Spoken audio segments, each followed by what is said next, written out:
Good morning children. आज मैं आप लोगों के लिए मोटर स्किल को बढ़ाने के लिए एक्टिविटी को लाई हूँ। मोटर स्किल बहुत ही यूज़फुल होता है बच्चों के ग्रिपिंग के लिए।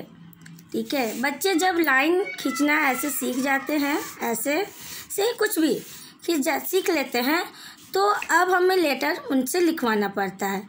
पर बच्चे को समझ में नहीं आता है कि कैसे लेटर लिखे, क्योंकि वो बहुत ही हल्के से ऐसे ऐसे ऐसे करते हैं और वो कुछ भी खींच सकते हैं, लाइन कुछ भी खींच सकते हैं।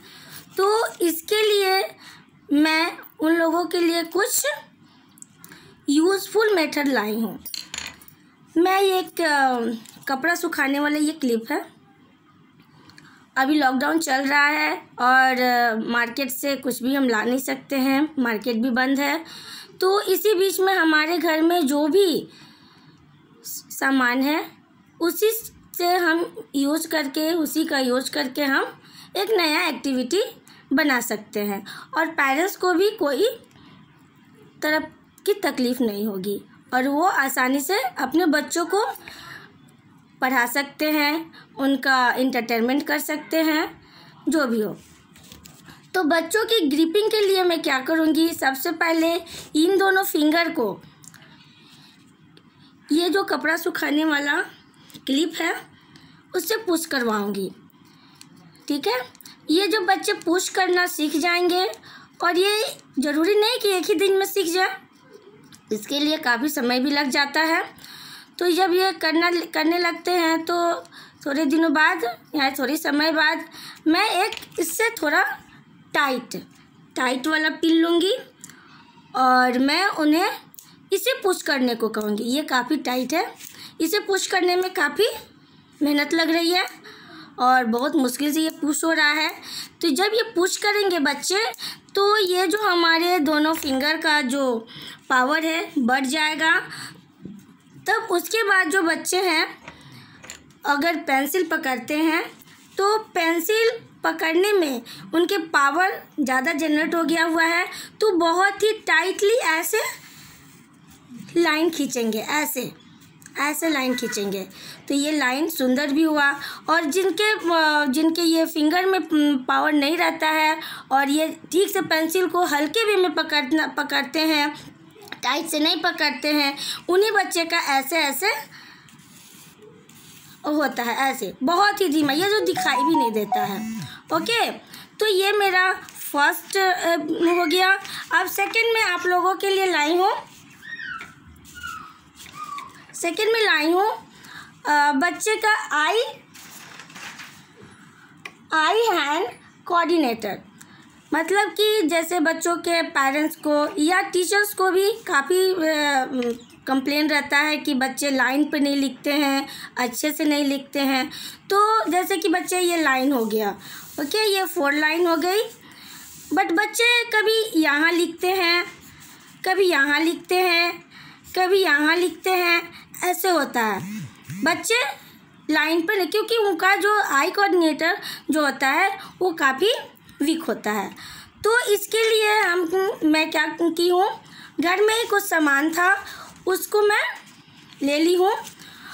ज़रूरी नहीं कि मैं जो ली हूँ वही लेना है, आप लोगों को अगर सुविधा हो, पॉसिबल हो, तो आइसक्रीम स्टिक भी ले सकते हैं। तो ये आई कोऑर्डिनेटर में क्या हो जाता है कि बच्चों को इससे मैं एक पिरामिड बनाऊँगी। इस ऑब्जेक्ट से उन लोगों को पिरामिड बनवाना है। तो पिरामिड में क्या होता है, ये काफ़ी अच्छे से ध्यान से करना पड़ता है, जैसे कि एक के ऊपर एक लगाना, पिरामिड का मतलब यही होता है। तो ये बहुत ही ध्यान से करना होगा और बच्चे का जो आई कांटेक्ट जो होता है वो इसी पिरामिड पे ही टिका हुआ रहेगा, क्योंकि उनके लगेगा कि कहीं मैं इधर उधर अपना आई करूँगा तो वो शायद गिर जाए। तो बहुत ही धीरे बच्चे इसको लगाते हैं और बहुत ध्यान से लगाते हैं, जिससे कि उनका आई कोऑर्डिनेटर जो होता है बढ़ता है और उन्हें अपने आप में कॉन्फिडेंट भी आता है। ओके, सेकंड में लाई हूँ बच्चों का कॉन्फिडेंट बनाने के लिए एक कोई भी स्लीपिंग लाइन ही खींच लेते हैं। ये स्लीपिंग लाइन है। अगर ये पेंसिल से नहीं दिख रहा है तो मैं स्केच का यूज़ कर रही हूँ, क्योंकि ये इससे बराबरी ब्राइटली दिखेगा। तो बच्चों को मैं फर्स्टली क्या बोलूँगी कि आप अपने फिंगर का यूज़ करके, इन दोनों फिंगर का यूज़ करके इस बटन, कुछ मैंने बटन भी ले लिए हैं, बटन को इस लाइंस पे अच्छे से लगाने को बोलूँगी। तो इससे क्या होगा, उनका जो आई कोऑर्डिनेटर होता है एकदम इस लाइन पर ही टिकी हुई रहेगी कि नहीं मुझे अच्छे से करना है और लाइन पर करना है। देखिए ये जो बटन्स हैं वो काफ़ी अलग है और इसकी जो साइज़ भी है वो डिफरेंट है। इसलिए मैंने डिफरेंट साइज़ लिया है, क्योंकि इससे बच्चों को पकड़ने में काफ़ी सुविधा होगा। ये भी देखेंगे कि वो किस तरह से पकड़ते हैं, और उनका जो आई का बैलेंस अगर सही नहीं हुआ और हैंड का जो बैलेंस सही नहीं हुआ तो वो क्या करेंगे, कभी इधर लगा देंगे, कभी इधर लगा देंगे, कभी इधर लगा देंगे। तो इसलिए उन्हें ये बताना है कि नहीं, इसी लाइन पर ही डेकोरेट करना है और अच्छे से करना है। देखिए मैंने हल्के हाथों से पकड़ा तो ये बटन जो है अपने आप इधर उधर गिर गया। तो बटन को भी अच्छे से पावरफुली पकड़ना पड़ेगा। जो मैंने पिछली वीडियो में बताया है, क्लिप की सहायता से हमारी जो फिंगर है उसमें पावर लाना होता है। ओके, इसी तरह से मैंने एक बिंदी लिया है। बिंदी का भी बता रही हूँ कि कैसे ऑब्जेक्ट पे लगाना है। जैसे मैंने ये सर्कल बना दिया, ठीक है, मैंने सर्कल बना दिया, एक छोटे छोटे बिंदी मैंने इसमें डाल दी, पॉइंट, ओके, और एक सर्कल और बना दिया जिसमें मैंने एक और बड़े बड़े छोटे छोटे बिंदी को मैंने डाल दिया।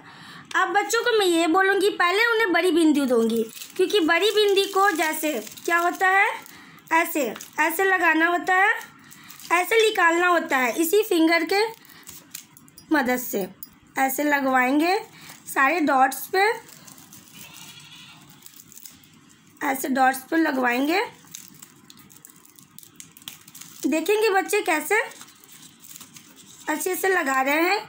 अगर उनका जो आई हैंड कोऑर्डिनेटर अगर बैलेंस में नहीं रहेगा तो ये बिंदी डॉट्स पर नहीं लगेगी, वो बिंदी इधर उधर लग जाएगी और डॉट्स से अलग भी हो जाएगी। जैसे मैंने देखा, थोड़ा सा अपने आई हैंड कोऑर्डिनेटर को अनबैलेंस करके देखिए, तो देखिए मैंने ये बिंदी को यहाँ लगा दिया और ये डॉट्स पे नहीं लगे। इसी तरह मुझे बताना है। तो पहले मैं बड़ी बिंदी को लूँगी, ओके, पहले मैं बड़ी बिंदी को ली। अब इसके बाद मैं उन्हें छोटी बिंदी का यूज़ करना सिखाऊंगी, क्योंकि छोटी बिंदी को पकड़ना काफ़ी मुश्किल होता है। देखिए ऐसे छोटी बिंदी को पकड़ने में काफ़ी मुश्किल होता है। तो इससे हमें ये पता चलता है कि बच्चों में कितना कॉन्फिडेंट आया है, क्योंकि आई हैंड कोऑर्डिनेटर का बैलेंस होना बहुत ज़रूरी है। तो इस तरह से अगर हम बैलेंस करते हैं, आई का बैलेंस और हैंड का बैलेंस करते हैं, तो काम अच्छे से हो जाता है। तो उसी तरह जब ये बैलेंस हमारा जब बन जाता है तो बच्चे जो होते हैं राइट करना एकदम लाइन पर सीख जाते हैं। अब उन्हें ये प्रॉब्लम नहीं होती है कि अगर मुझे ए को इस लाइन में ही लिखना है, या फिर मैं उन्हें डॉट दे करके भी बता दूं कि ए ऐसे लिखना है, तो वो बच्चे ऐसे ही लिखेंगे। उन्हें पता है कि डॉट से ही डॉट को मैच करना है, और नहीं तो अगर आई हैंड कोऑर्डिनेटर अच्छा नहीं होगा तो वो डॉट को क्लियर नहीं कर पाएंगे। तो आज का वीडियो मेरा यहीं ख़त्म होता है। Okay, bye.